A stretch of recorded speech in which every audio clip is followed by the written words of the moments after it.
watching the news with me. I'm Deepavali Hazra. These are the headlines at the top of 3 o'clock.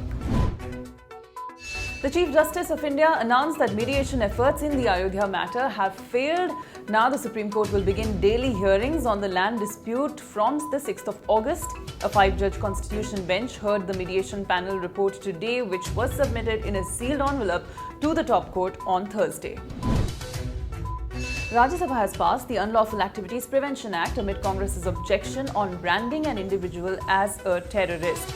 Defending this amendment, Home Minister Amit Shah said that terrorists need to be named and identified, as sometimes organizations break up, but the same individuals join under another outfit. The bill was passed with 142 votes in favor and 42 against. US President Donald Trump has once again said he is willing to mediate on the Kashmir issue, but Indian External Affairs Minister S. Jaishankar reiterated that any discussion on Kashmir will only be with Pakistan and will only be bilateral. Trump has said that it is up to Prime Minister Modi to take up his offer. India, meanwhile, has denied claims that the Kashmir issue was ever brought up between Prime Minister Modi and Donald Trump, as claimed by the latter. A week after 10,000 paramilitary troops were deployed to the Kashmir Valley, there are fresh reports of 28,000 more troops being moved to Kashmir.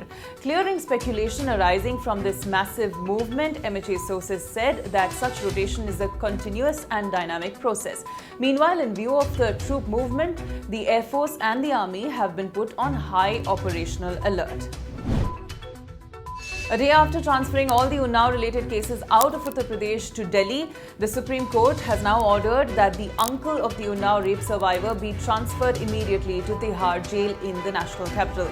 The Supreme Court has also deferred the shifting of the rape survivor and her lawyer to Delhi. Their relatives want medical treatment to continue in Lucknow as of now. The Assam government on Thursday revealed district-wise inclusion and exclusion of people in the NRC list to support the government's argument that the data was allegedly compromised and needs to be rechecked. The leaked data shows that the exclusion percentage is lower in the border areas where Bangladeshi Muslims are higher. That's all for now. Stay tuned for more updates.